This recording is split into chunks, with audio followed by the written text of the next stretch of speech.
Playing the second half, summer 2026, our second episode. To start with, what a generous person. In the very first days of her vacation in Spain, Marie-Louise still found time for this conversation. And as you learn during our conversation, no child should have to go through what Marie-Louise experienced. Her willingness to share her story is therefore a profound act of generosity and service to others who may have lived through similar experiences. Later in life, Marie-Louise faced yet another hardship, a serious bicycle accident that became a doorway into spirituality and inner exploration. I loved listening to and learning about her rich and fascinating life, which includes theater and co-founding the famous Ängsbacka in Sweden. And then there is constant remembering. I have thought a lot about that phrase. I now understand it as perhaps one of the most precious quests we have in life, remembering who we truly are and reconnecting with the strength of our inner core. The rest of Marie-Louise's story unfolds in our conversation. To discover more on her second halves, watch the full episode. Hello, Marie-Louise. Hello, Geraldo. So Nice happy to see you. here. Thank you. Happy to be here. And Marie-Louise, I'm also, it's amazing our generosity to have this conversation, you know. I mean, we met, I think, 2-3 times only, and you said, Yeah, "Oh, we have, yeah. I'm fine." It's really like getting to know you in this way, yeah? It's going to be very interesting, I think. And I think the first time we met was in the onboarding at Klustret, right? And then we Yes, met that was up. the first time. So I think maybe we just had midsummer in Sweden. So how was yours? I had an amazing midsummer. I was invited to some friends that quite recently bought a little farm, you can say, outside Strängnäs in Sweden, so like south mid Sweden. And we were about 18 people celebrating together. And some of the women had prepared like a very beautiful ceremony for us that went on in several steps during the day and evening. So yeah, I felt very, first of all, being in that place it's a very beautiful place in the nature, and being with beautiful people. We had prepared cooking and we were sharing food together, and then we had a sleepover. So yeah, it was very beautiful. And the weather. I mean, I don't know. I don't remember when we had that kind of midsummer weather. So yeah, it was very, very, very beautiful. I had a wonderful midsummer, in many ways the best ever. I mean, the weather to start with, right? I had planned that we would be 10 people. So maybe you can see the table. I even did a table for 10 people. Oh yeah, nice. You made the table? Yeah, I made the table with everything prepared. But my mother-in-law fell. She's 95 years old. Oh, and broke the leg, the hoof. Oh, the hip. But why is it still the best? Annika, my wife, couldn't come, and then some other friends got sick. We ended up with 6 people. But still the best because she's doing really well. She was operated 24 hours, the amazing thing sometimes in Sweden. And she's doing well. She's eating panna cotta as dessert. They say that she broke all the records for the panna cotta eating. And sometimes, of course, I think of my father, the same age, he had the same issue in Brazil. Broke the leg. But they took a week to operate, and oh wow, so it didn't went so well for him. So she's doing well. And so all together with the weather, it was good, even if we couldn't be together. Happy to hear. And so here we are with the series playing the second half, summer, episode number 2. We had Pontus, the first episode, and he had this. I asked every guest for a theme. Not that we have to have one theme because we have so many second halves in our lives, but maybe one that particularly talks to your heart. And he had this, what lives between us. Very nice. Because he lights up when he talks about this stuff and how we connect with each other. And so you will send me constant remembering. And I have been thinking a lot about that and what it really means. So I'm thinking, Marie-Louise, if we start there, what constant remembering, why you choose that and why you do that. Marie-Louise, as little Marie-Louise, you can go back as a baby if you want, or whatever you want to start. And tell us a little bit more, why constant remembering? Yeah, when you asked about that, that was something that came quickly to me. And of course, hearing constant remembering, you might start thinking about memories or something like that. But for me, it means that to remember who I am, it's a constant, not effort, but it's something that helps me to stay sane in this, in a sometimes crazy world. And also, so the constant remembering is maybe a little bit play with words, but it is for me to like daily do something that grounds me in my body, because the tendency to go into overthinking, ruminating has been something that I lived with for a long time in my life. So when to come to this point where I realize, you have to brush your teeth every day. I mean, you don't have to, but it's a good thing to do. Otherwise they will start to rot and fall out. So this constant remembering is like, for me, it's like brushing my teeth, taking care of my spirit, taking care of what is really important for me in life. So that's the constant remembering. And that it is something that I know that if I don't do that, then I easily go into this part where I get lost. I kind of lose my driver's seat in a way. Yeah, so that's the constant remembering for me. And what are the practices you use? By meditating daily? Or? Yeah. I mean, I don't do it daily, to be honest, but I walk my dog daily, which is kind of a meditative practice. We walk quite, not slow, but also not like walk. We go into nature. And so that is a very beautiful, I would say, like a practice for me. And then I have my Qigong practice, which is also very much centering and remembering also. For me, nature is kind of my religion. If I don't know if I should use the word religion, but I consider myself a Taoist, like Taoism, to look at nature, the nature within us and nature without. We are nature. We're part of this. And remembering, that's also part of the constant remembering. And it's something that, I mean, it's something that's very precious for me, I would say. This is something now, Marie-Louise, of today, very precious. But if we go back, and I mean, Marie-Louise, as a little Marie-Louise, how were you as a child? And when, maybe as we talk, it's going to be interesting when this with constant remembering became... When that came into my life, you mean? Yes. Or? Yeah. Yeah.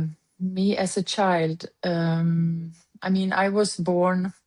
My parents were very young when they had me. My mother was 17. My dad was 22. And yeah, so I guess it was maybe not a shock, but unexpected, you can say. These things, you know, oh, we're pregnant. And in these days, you're like, yeah, there was one option. You kept the child. And I came and 17 so we had, at school. sorry? 17 you're still at school or finishing school? Yeah, my mother, she just had to be a mom at that stage. And later she went back to school when my brother came when I was 2.5. So she could go back to school later. Yeah. And yeah, we were this small little family. And since my parents were so young, we stayed with my grandparents, my maternal grandmother and grandfather. My first 2 years we lived there. So I also had a very close relationship to them, obviously. And I mean, as a child, we moved. Then my father built our house, and I had my friends there growing up and started school. And then what happened, which is something that I have been. I was about. It's hard to remember the exact age. My mother was very ill when I was 10 years old.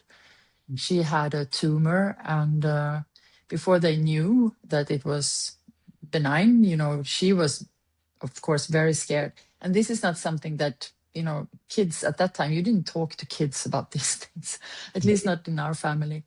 And I think it was like that. And anyway, it was it was a hard time for the family. But then it turned out that it was not, you know, it was not a malign thing. So it took some time, and then she was better. But during this time, something happened to me. I was sexually abused by a neighbor, and this was like, now in my life now, it's something that I worked with a lot, and but I can see what happened to me in that. It was like this became my secret. And I think that, I mean, I think it's 1 out of 4 this happens to, you know, in your childhood. And if you're lucky, you get to tell somebody about it, and you can work with it. But I just didn't tell anybody. I got so scared, probably, and felt ashamed maybe, or something. So this became my secret, and for a really long time.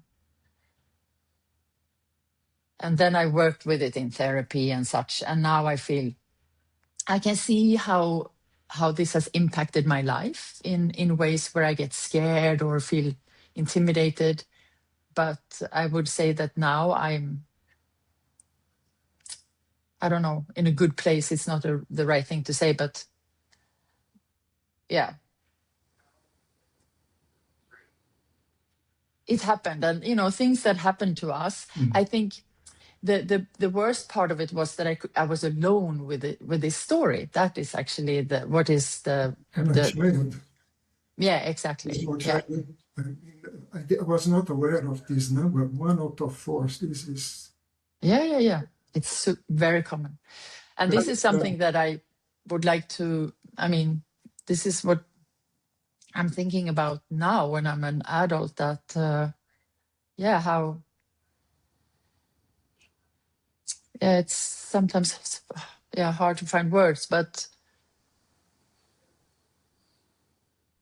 yeah, just the fact. And I mean, if you're an adult now, it doesn't matter how old you are and still haven't talked about it. There are places where you can find help, like RISE in Sweden.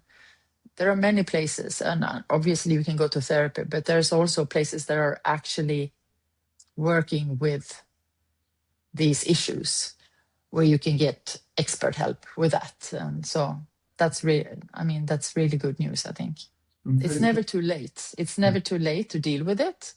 Like I think we have a common friend, Emma Ingarnes, who wrote a book about this, about childhood abuse and like sexual abuse.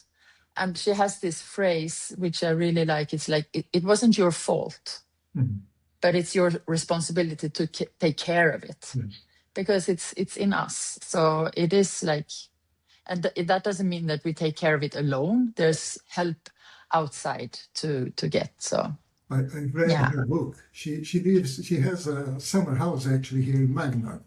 Yeah. Yes, and her life to come to that place, and so you have similar journey. Yeah, we have a similar story, you can say. Yeah. And we shouldn't. Was it the person close to your family? Yeah. And that doesn't really matter now, but yeah, it was. Yeah, but so then I mean, I was still in school. I was doing school. I was quite good in school, you know. And then I graduated after studenten, and then I started working. And then I had, I think that was like my first awakening call, you can say.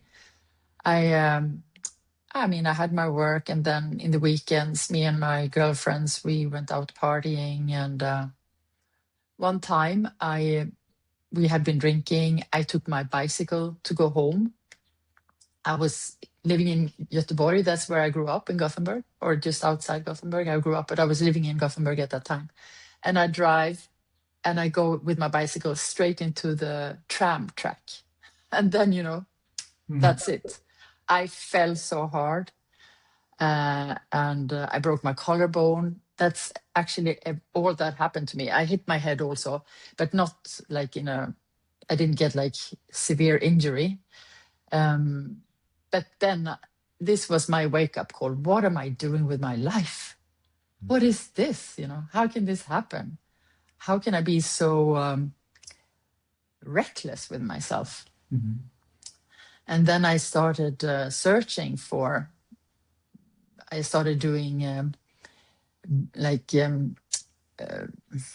breath sessions to go deep inside. I started meditating. I started reading books about this, and at that time also, when I had so much pain, I actually had like an out-of-body experience. I was lying on my bed with so much pain from the broken collarbone, and I actually went out of the body.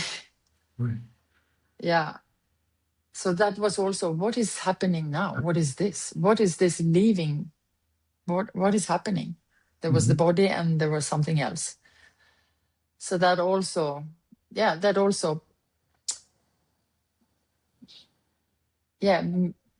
made me really want to go on that search for what is this? What is life, and how am I in the world, and how do I want to live in the world? So one more half, you can say, when you. Yeah. So I was a little over 20 then. So and then I came in contact with sannyasins to Osho. I don't know if you know about Osho. He was an Indian guru. And I started hanging out with these people, and there was like a community in Gothenburg, and I moved there. So it was a collective where we meditated in the mornings and, you know, cooked together. And so I was living there for some years. And then I was like, I was 25 then. Yeah, and from then on, it was kind of, because I also remember when I was a child, this is a story. I said to my mother at one point, I want to be old now. I don't know how old I was at the time, but it was before teenage. And she was like, okay, don't worry, you will be old, you know? But I was like, no, I want to be old now. And of course, I can't know what I was actually thinking about saying this. But my story now is that I saw as a child that it was children and old people that lived in a way that felt sane, or just the way I wanted to live. The life in between was just going for something, hunting for something that I was really not interested in. Mm-hmm. And I think that was also when I had this accident, that was also, but what is life about? What do I really want to do with it, you know? Mm-hmm. Yeah, so.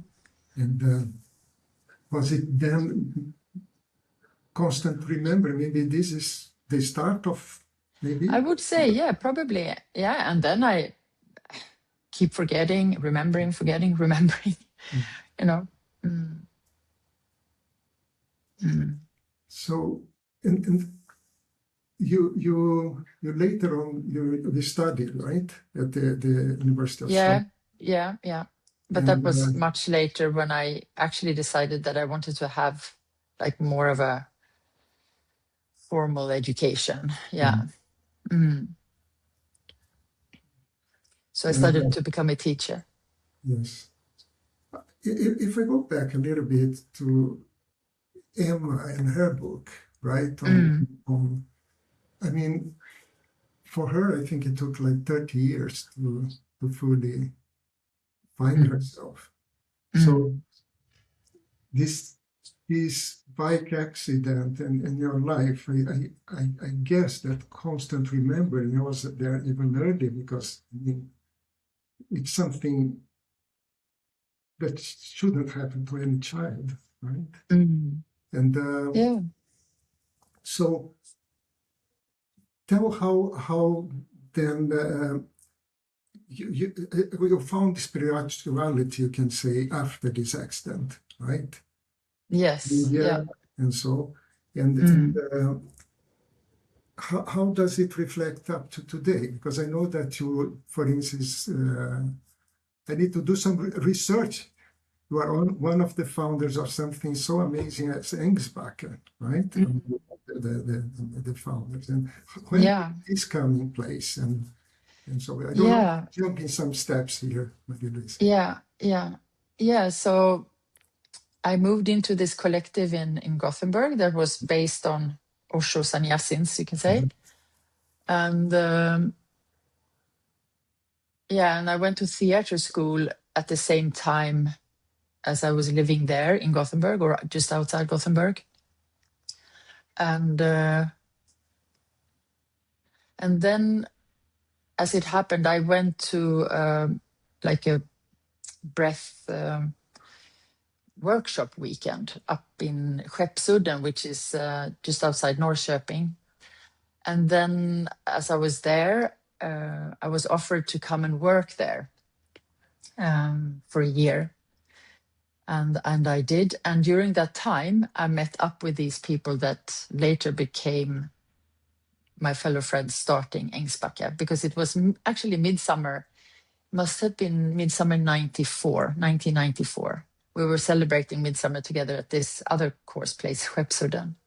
And we were just sitting there like, wow, this is such an amazing place, you know, gathering people like this. And then we said, imagine having a place like this. And then Lars Ek, one of us, he's like a total doer, and, you know, he has so much energy. And this was the summer of 94. I went to India that autumn, and people went back to their homes, I guess. And as I was in India, I had a telegram, because that's what you had. This was before email, you know, before email, smartphone, everything. Yeah. And so I got this telegram saying, okay, so I found a place in because he lived in Värmland. So he found a place outside Karlstad in Molkom. So he said, are you coming? And I was like, oh my God, it's really happening, you know? So I came back to Sweden and I went there. And then it was the five of us that had been sitting together, gathering and saying, let's do this. Because he had already bought it together with his wife. So then we were five people going to the bank and just, you know, redid the deal. And then we started. So we had our first No Mind Festival in 96. And and from then, I mean, we were like working like crazy, obviously, for many years there. And I left already at 98 and was an owner of my shares until 2000 when somebody bought them. And but it has been going, and it's been reforming. We had a limited first, doing it, and then it was bought by some other people, and then it's been transformed into a stiftelse. What is that in English? Foundation, yeah. Yeah, so it's been a foundation, and like a co-op foundation. Yeah. And Marie-Louise, I mean, Ängsbacka is very well known in Sweden, but just maybe for people that are not Swedish, just some few words. Yeah. This is Yeah.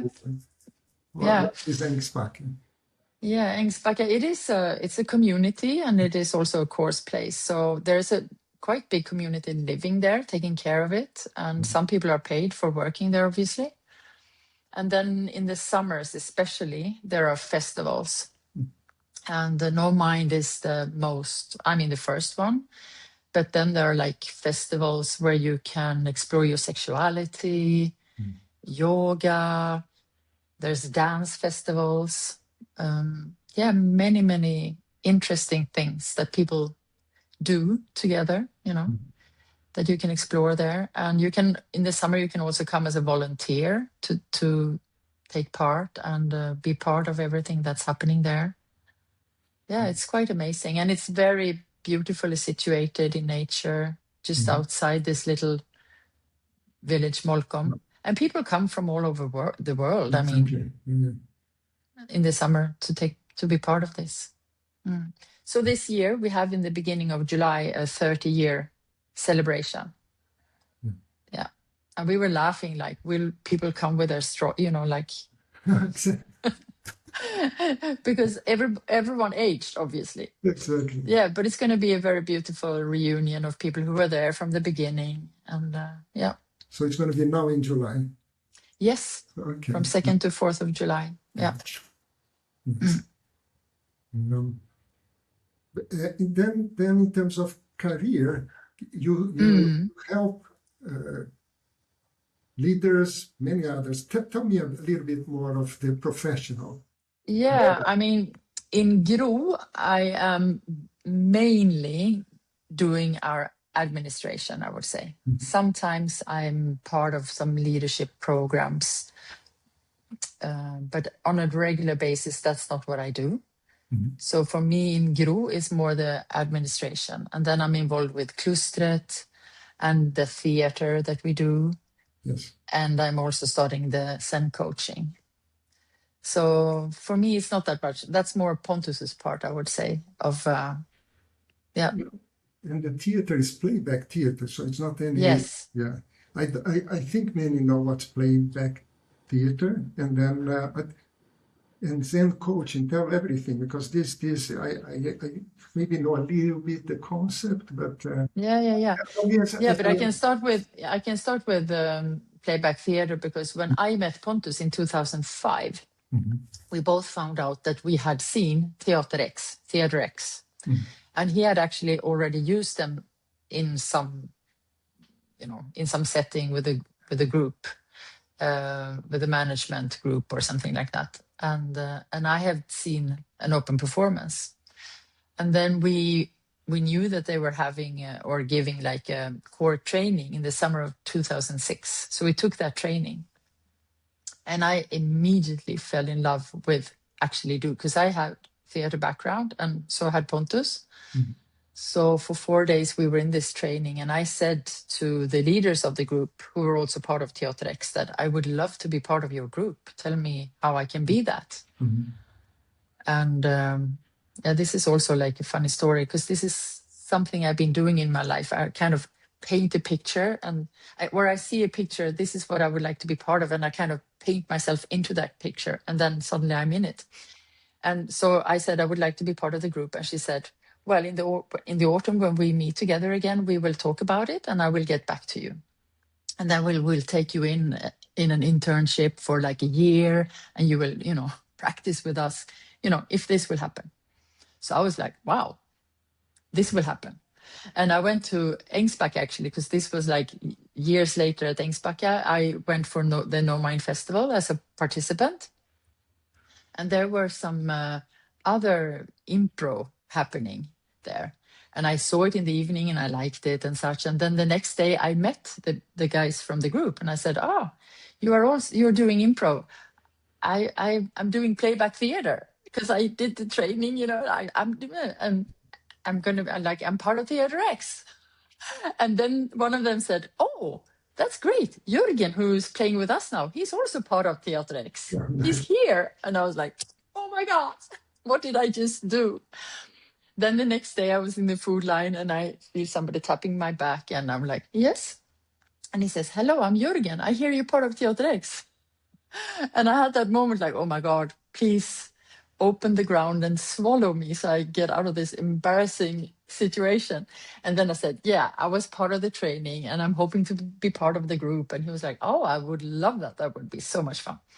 And eventually, obviously, it happened. We were both taken in as interns and yeah, we've been part of it since, so it's almost 20 years now.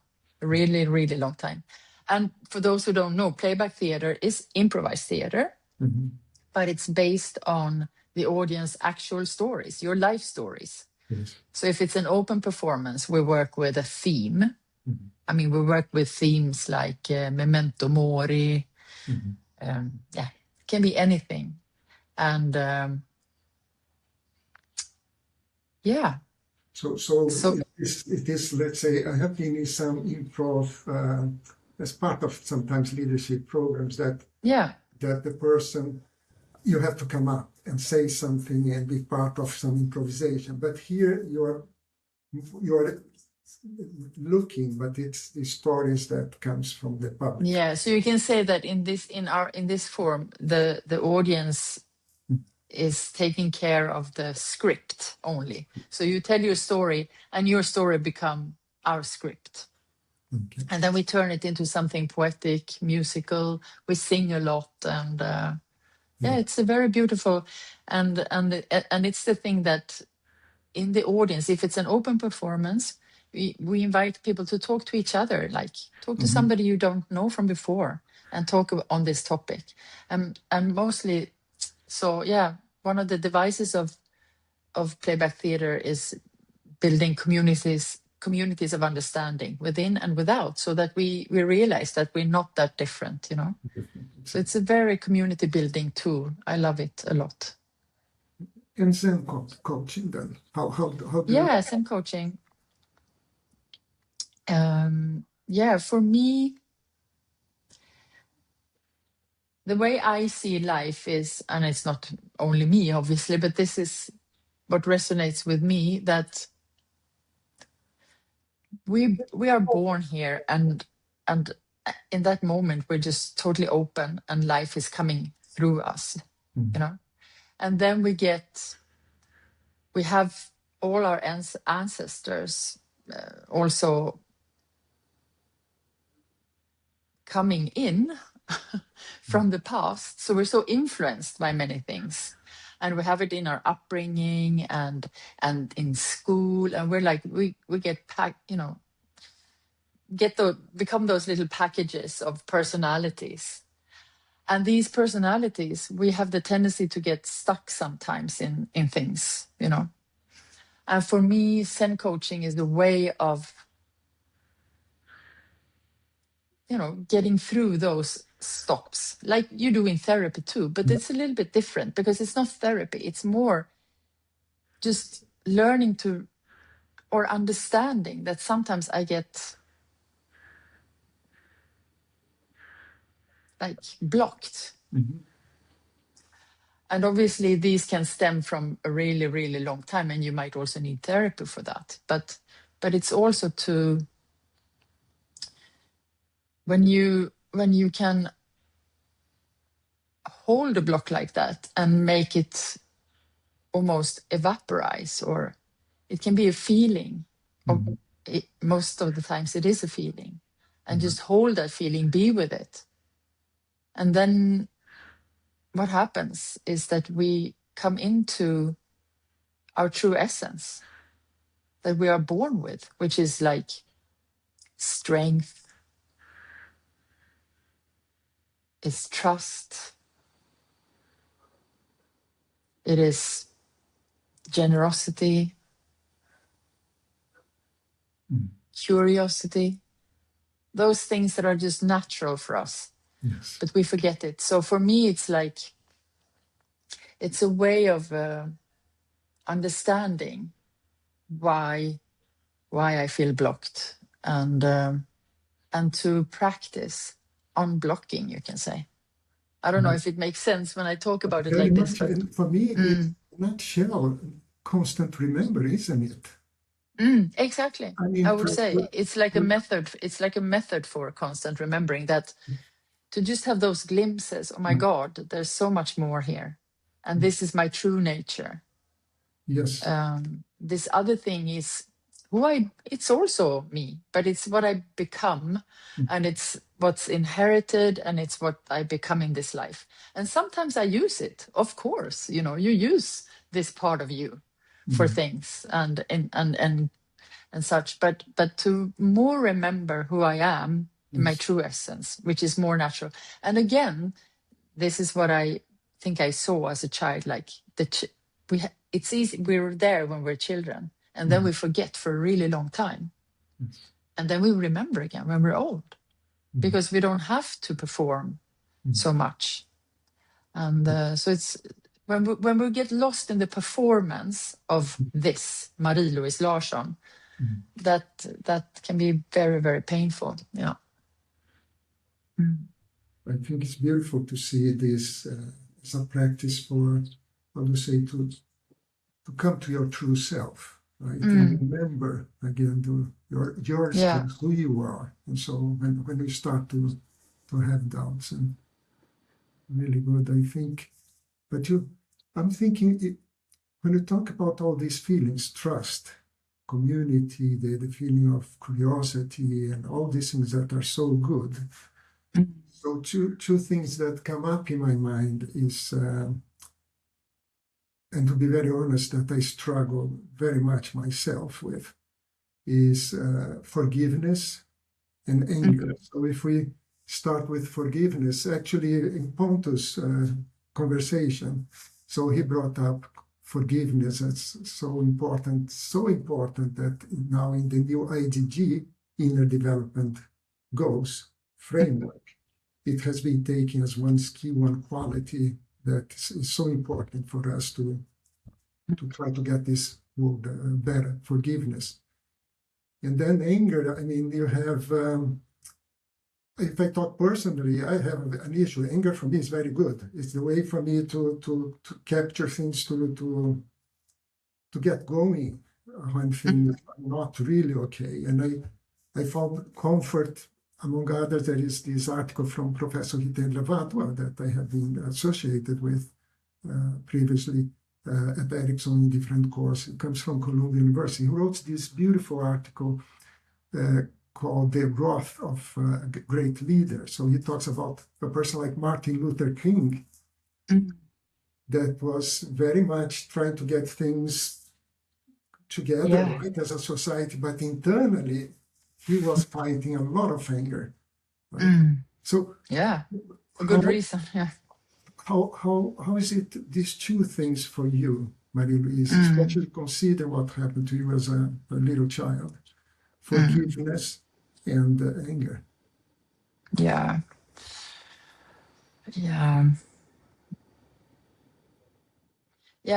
What came to mind, and especially when you mentioned Martin Luther King, is like, I mean, the injustice in the world and the power in the world. Yeah. Anger is really needed there to but I don't know if that's the right way to put it. When I think about forgiveness, it's like I did a performance in April, an improvised performance, just me and the musician, and I'm working with playback theater or like playing back stories, but I had a chunk in the beginning where I was just like improvising myself. This is what I would like to talk about. So, and then I just I just improvise. And there was a piece there and that's really how I see it, that like when it comes to anger, so there anger and forgiveness are really related, because you can be angry with your parents, for example. You fucked me up or whatever, da da da da da. And then I just saw this line, so I'm angry with my parents, but they are angry with their parents, and they are angry with their parents, and it just goes on. It's like forever, because we don't know where it started, And it's this feeling of just being, we're all in this together, and it's no one's fault, kind of thing. So that's like a huge grasp of it, or like a big chunk. But then it's it's not saying that you shouldn't be angry. Yes, you should be angry. or use that, like Martin Luther King, like use that, whatever. And I mean, and in my case, I've been hitting pillows, like, going doing meditations where you're like, I kill you, to get in contact with also, and not being so. In Sweden, we're like, oh no, don't. It's not good to be too angry or show too much, and especially not if you're a woman. So I don't know if this makes sense what I'm saying, but so there's really. I don't know with forgiveness how to,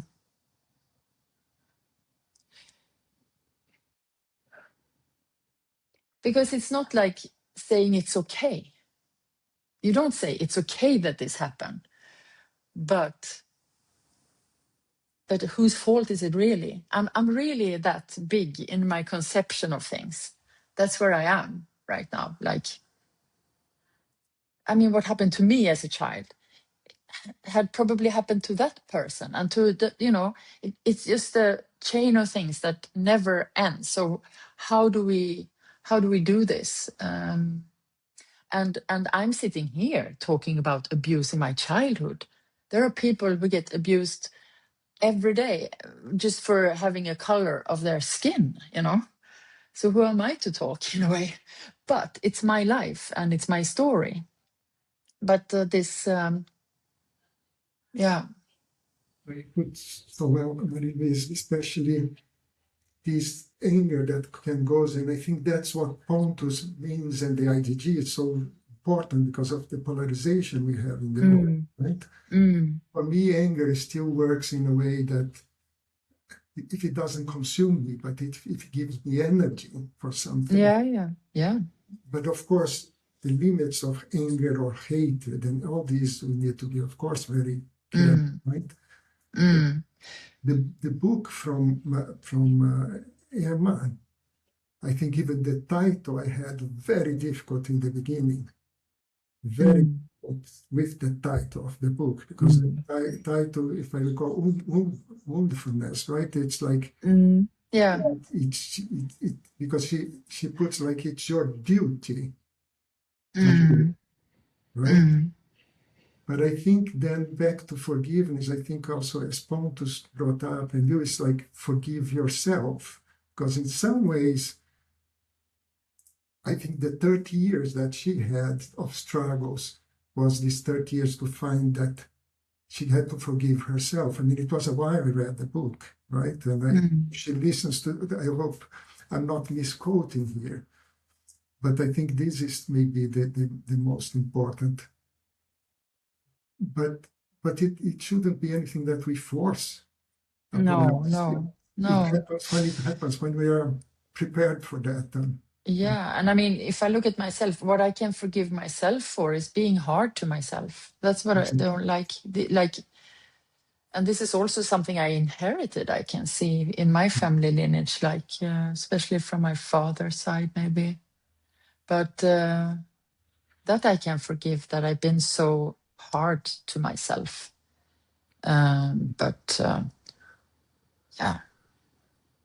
There was something else I was thinking about. I was thinking about this is something also that I talked about in my performance, because I know that Dalai Lama says, and I think it's also part of Buddhism maybe, but that life in a way is meaningless. If you look at animals, they don't like, oh, I have a meaning in life. They don't. They live, they have a life and they just do it. But he says something like, life is meaningless, but, and he's talking to humans then, it's so important that you do what you can with it. So it's like a polarity. It's like, it doesn't have a meaning as such, but it's super important that you do whatever you can with it. And to live in that, yeah. When you say that, sorry. Yeah, but that is something that stayed with me. And what does that mean to me, for me? When you say there is this beautiful quote that always stay in my mind, now I don't recall exactly who, but it's the two biggest days in your life is when you're born and the day that you understand why. Yeah. Right? Yeah. So no, but good. I am myself having a lot of discussions in different contexts about anger, and is anger indignation. People sometimes goes too much into concepts and words, and instead of thinking the feelings, right? I think if we take Martin Luther King, it was important for him, and if it is important for you to gather this as a way to get energy, fine, just that it doesn't go and consumes you. That's exactly. Yeah. No, but it's interesting why we're so scared of anger. It's I mean, we can have personal my father was like exploding when you least waited for it, and I became that kind of parent. I did that especially with my bonus kids. Pontus' sons, one of them, I could totally explode, and then I had to repair it after, like, oh my God, I'm sorry that it happened like that. But that's maybe that's more like rage also. It's not like anger. So yeah, but I think it's I think I'm better at it now to be, but this is important for me, and then I can get like I don't cut heads then. I'm more like listening to what is important for me now, and what is it that wants to come through, or what's the next step, or things like this. Yes. Is this how it works for you when you feel anger, or how is it for you? I think it's first something to gather energy. Sometimes in some aspects, I think it was even a way for me to survive. Without anger, I don't know, maybe I would just, go under. And then nowadays, I mean, I'm feeling more exactly like you're saying, with everything that's going on in the world. I mean, take an example. We shouldn't talked about this guy, but if you think about Trump, in the US, and all the corruption and things going on, so, and it gets to a point that I think we get even complacent, because it gets to be so much, and we stop looking what's happening on TV and so, because we get almost anesthesia, right? And so I think anger should be more somehow present. I'm still thinking, Marie-Louise, I'm not there yet. Yeah. No, but I think I have a newly found friend, Bree Greenberg. She's in the US, and she was here visiting us in Sweden and gave some lectures and also a retreat at our house. And she has this, I can recognize, I wouldn't call it anger, but she is fierce and has a lot of energy in what she sees that needs to be done. And how she sees the world. And I really resonate with that image, like how, like I was talking about the blockages in our body, you can call it also, it can become an inflammation, and then we get sick. I mean, we get sick in our bodies, and how this inflammation is also out there, how how we misuse power. We don't even remember what true power is. It's power over, you know. So yeah, to listen to those people who have ideas about what we actually can do. I mean, there are many people out there who have good ideas, and I can see that there's a lot of energy there. It's not anger, but it's like, wow, we need to do, you know, something we can do. We can still do things about it. And yeah, because indignation would be and I can end up there sometimes. I'm like, oh, and also what can I do? You know, and it's not one person. Yeah. So we had midsummer. It's so special in Sweden because now, well, I get almost sad. The days start to get quite short, right? It stays for some day. Yeah. Yesterday it shifted again. Yeah. Oh no. I love it. Yeah, but it's getting shorter now. Yeah. Let's enjoy. So it's actually the summer is starting, even if the days are maybe very long now, but getting a little bit short. What a question I'm having to all guests is what will make. It's like this, Marie-Louise.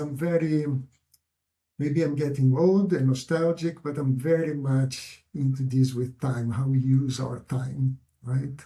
I think somebody said to me, well, if I'm lucky in the age I am, you have 30 more summers, right? And then you feel like, oh, one more. So yeah. How several questions to you. I mean, how do you feel about time? What is a perfect, wonderful day for you? And in this particular summer, in 10 years from now, you open a message in the box, in the bottom. And what is the message you want to leave? Why this summer was so special? And how are you trying to deal with this, that one last summer? I know that I found a little bit like sad to say like this, but but I think the older I'm 61 now, and I feel I started thinking like I can open a drawer at home and I think like, oh my God, I don't know when, but at some point my kids are gonna have to take care of this. You know, so I have death with me much more. Like, and I'm not scared of it, but I feel death. And I think we can do that since we're kids if we want to, but it's more natural that it's coming at this time of age. And sometimes I can also say to Pontus, my husband, that, you know, one day we're gone. So I think it's this, like, again, constant remembering. I mean, because it's so easy to be distracted. The mind goes into dreaming, into fantasizing or ruminating or whatever.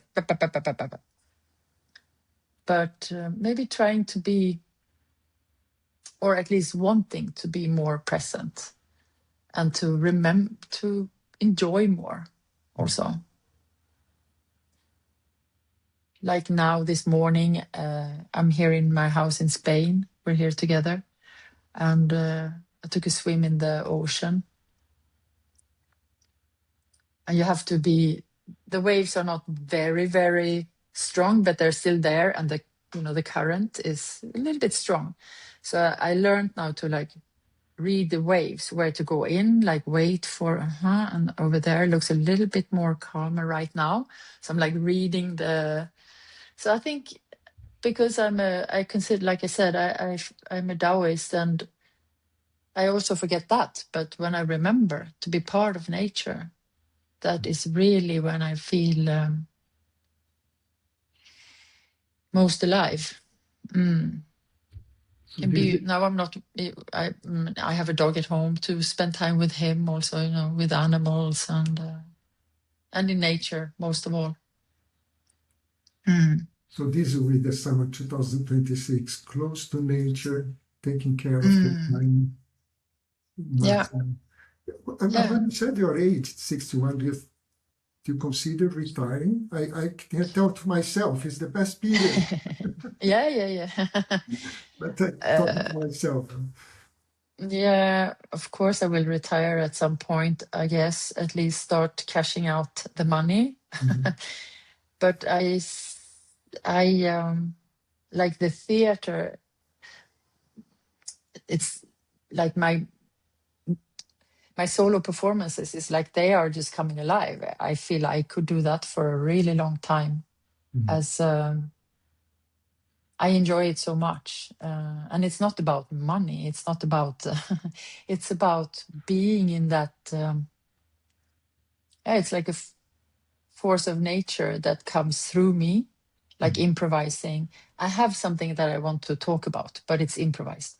And for me, that is such a, it's so joyful and so rich. And so I can't see myself stop doing that unless my body falls into pieces and I can't do it anymore.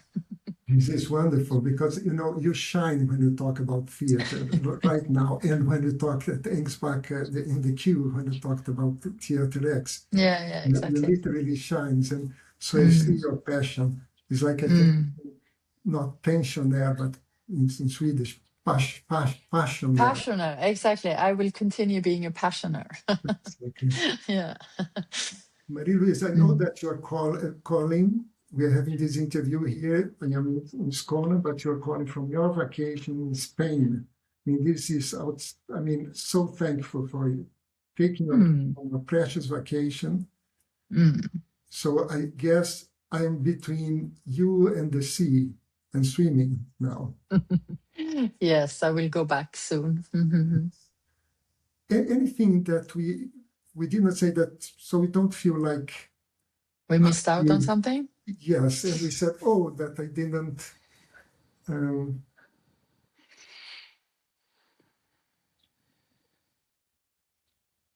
No? Yeah, but there's something. When you said that now, I remember because since I had that thing in my life that I was for a long time scared of other people for what happened to me as a child, and especially scared for men.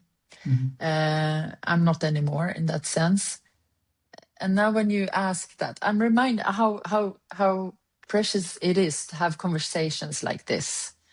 I really enjoy like conversations one-on-one. It's my favorite meeting with just one person. And I remember when I was in Pune in India. First time I was in India, I came to Pune, to the ashram there. And I was quite scared in a way, but I was still drawn to be there.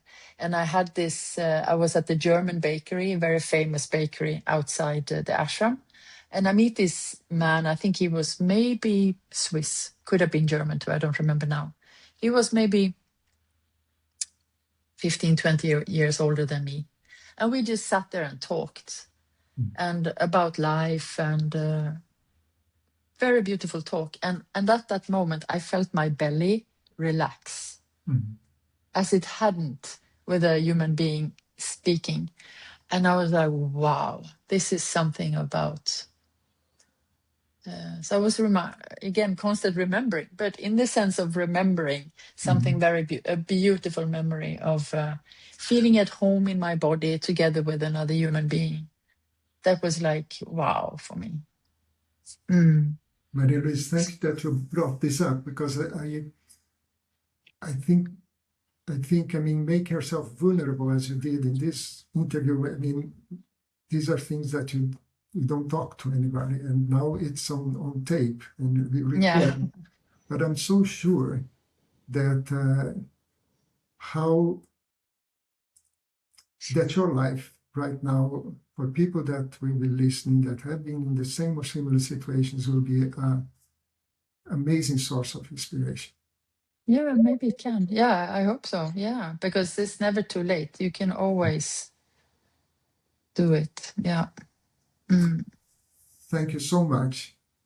Thank you, Geraldo. Enjoy the summer, Spain. Yeah. Say hello to Pontus. I will. Thank you. Ciao. Bye.